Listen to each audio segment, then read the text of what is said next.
Hi, how you doing? And welcome back to another video from Average FPL. Today we're just going to merge a preview video of Game Week 22 just with a quick review video of Game Week 21. I'm not going to talk a lot about Game Week 21, but still, when I have a positive game week, I think, I do enough reviews of when I've done negative game weeks. So, it's worth just discussing. So I had an overall game week rank of 702,000, and then that's my overall rank right there. So I'm just outside the top 1 million as it stands. I went up about 300,000 places last game week, so it's pretty good for me. And happy to see where I go and push on from here. So this was my team points from last game week. I think it just goes to show how important captaincy is. Captaining Jared Bowen, who got more than half my points, is just a really good um, chance to show how much captaincy is and how important it is for each game week. Because if that had gone differently, it would have been a completely different points tally and would be feeling completely different about my team as well. So spending that time just to really think about your captaincy choice can have a huge impact on your team and how you feel about FPL overall. Other than Bowen, I had a couple of returns. Antonio across the two game weeks, Trent and Son. Other than that, really struggled for players who could contribute. Eric Dyer got his clean sheet, but now I'm left with a few flags going forward. So we're going to have a look at my team for this game week and where I can go next. So these are the fixtures. We've got a few double game weeks um, for teams such as Chelsea and Spurs and Leicester. Okay, I think Man United also have a double game week, and they're the big hitters. Now, looking at the double game weeks here, there's not too many teams who have a couple of good fixtures. You could look at Spurs. Yeah, they've got a double game week, but it's against Arsenal and Leicester. And same with Chelsea, they might have Brighton, but then they also play Man City as well. So it depends on what you think is going to happen against these big teams. Because if you're captaining a Chelsea player, yeah, they can score against Man City, but they're not going to score loads. And if you captain someone like Mason Mount or Lukaku, if Chelsea score one goal, that puts a lot of pressure on that one player you've captained in order to return. Now, if you think those returns are going to be really good against someone like Brighton, then go for it. If you want to throw all your eggs in the Brighton basket, why not?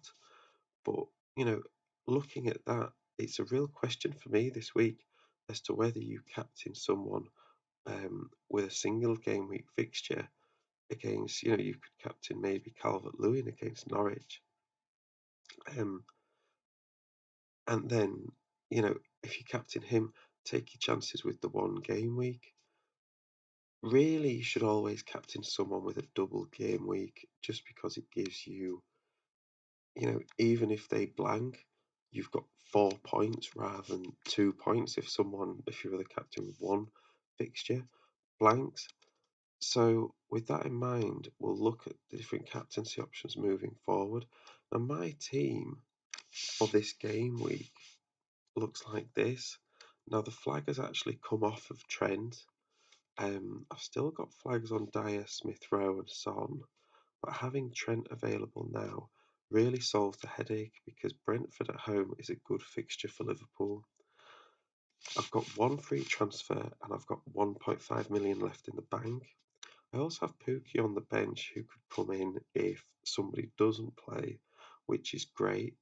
The captaincy at the moment is on Jared Bowen. That's going to move either to Mount, Kane, or who I bring in for Son.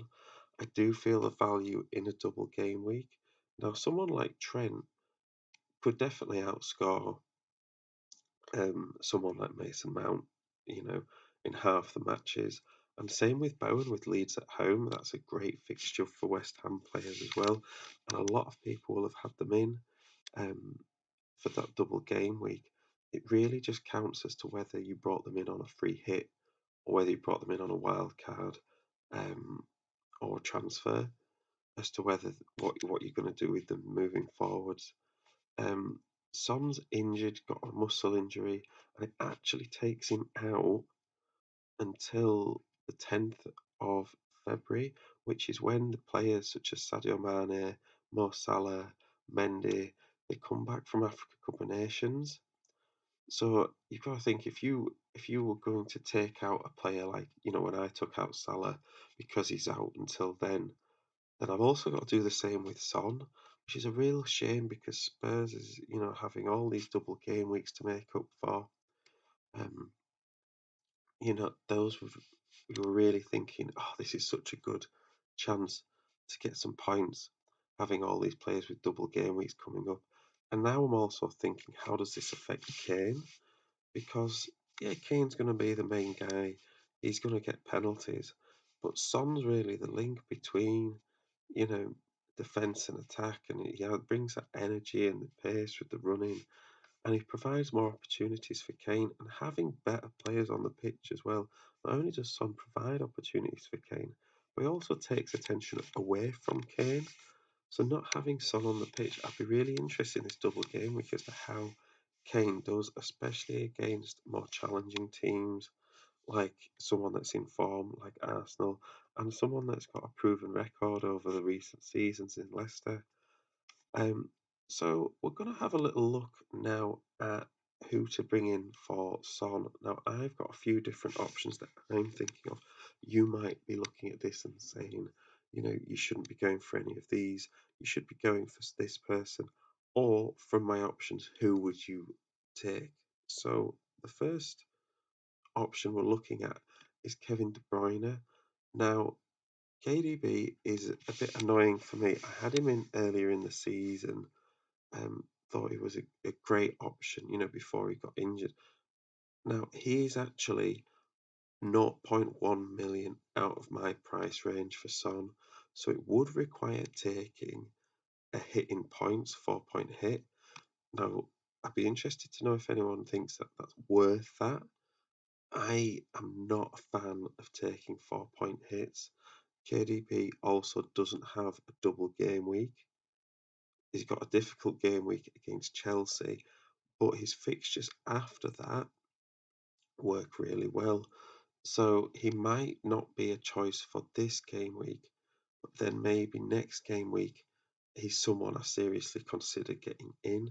He's really low owned as well, probably because he's expensive, and I think. But if you're moving off someone like Salah, KDB looks like that straight swap after this game week. Those fixtures look really good for Man City in general. And in terms of getting Man City players, he's someone that's going to be nailed on, and he's probably the only person that isn't as nailed on as you can get for Man City. So whether you think I should take a points hit for KDB, let me know.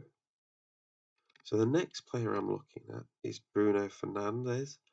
Now he does have a double game week, and not only does he have a double game week, those fixtures are probably as good as anyone who has two fixtures this game week can get. Villa and Brentford, yeah, they're both away. Aston Villa got a bit of resurgence now, okay, and they're a bit more of a danger. And Man United are not playing well, but again, they're not going to play poorly for the rest of the season. Like at some point, the players do want Champions League football. They do want to show that they are good players. You would think.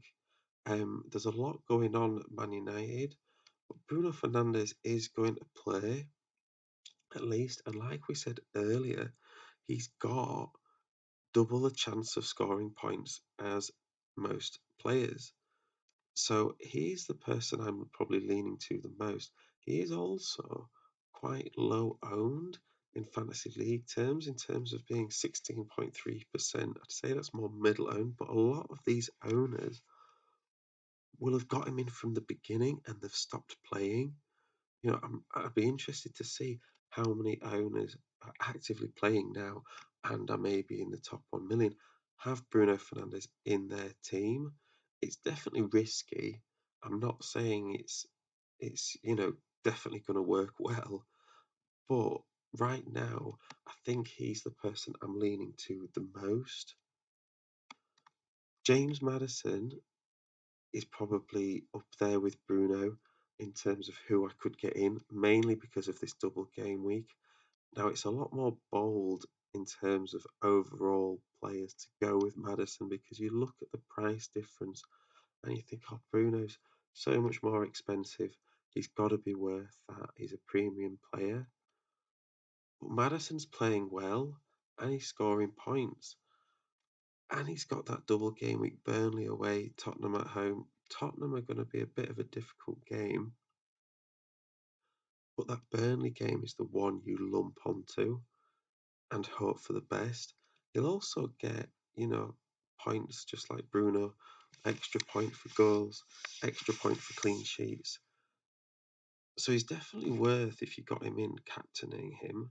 It's whether I bring him in instead of Bruno. He's about the same ownership, but I would have thought that ownership is a lot higher in active managers. James Maddison is not someone who people would have gotten in at the start of the season. They're people that if you're playing now, you will have him in. So in terms of impact on my rank, if I don't get him in and he does well, this will have a more negative effect on my rank than if I got in Bruno and than if I didn't get in Bruno and then Bruno did well.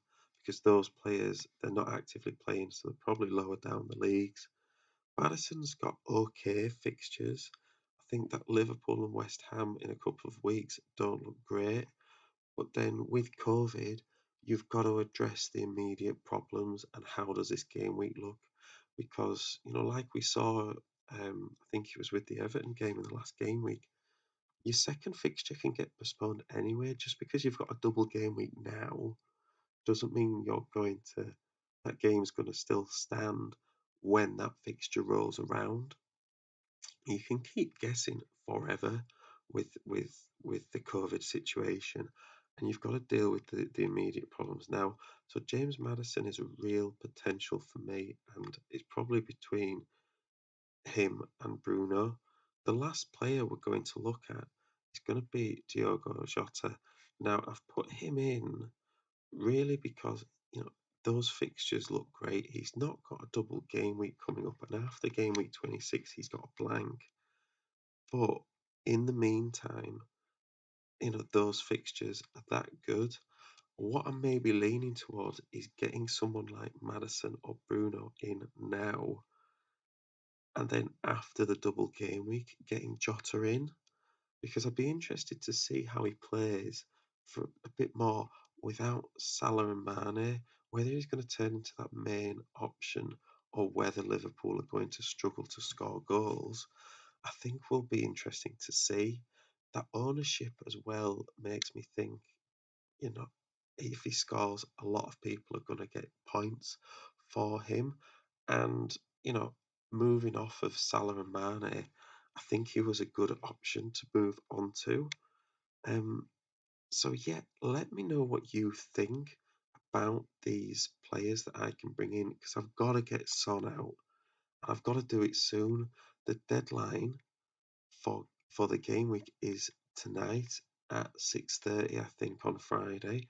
Remember, it's an early deadline, so you've got to be aware of that and don't miss it. I know some people, forgot about the last deadline, and they also weren't aware that it was a double game week, and it sort of cost them and it's left made them feel, a bit frustrated with FPL. So you've got to keep on top of these deadlines and you've got to keep aware of these flags as well. Yeah, anyone can come down with COVID after the deadline. That's just part of the deal. You can't really let that impact how you feel. When you've got a chance to make changes, you've got to do it now. So for me, it's between Madison and Bruno with a view to moving to Jota next game week. But I'd be really interested to see what you think. Let me know. Should I take a free hit? Should I take a points hit? Is a wild card an option? Maybe I've got a chance to revamp the whole midfield with these players. But right now, I'm looking at keeping sort of a steady team and just ride these potential flags. I've got Pookie on the bench who can come on against Everton, who are shipping goals as well at the moment. So yeah, hopefully, let me know if you've got any questions. Hopefully, you guys will have a good game week as well. Any support on the channel, whether it's likes or subscribes, is greatly appreciated. Thank you very much for listening, and I'll see you in the next one.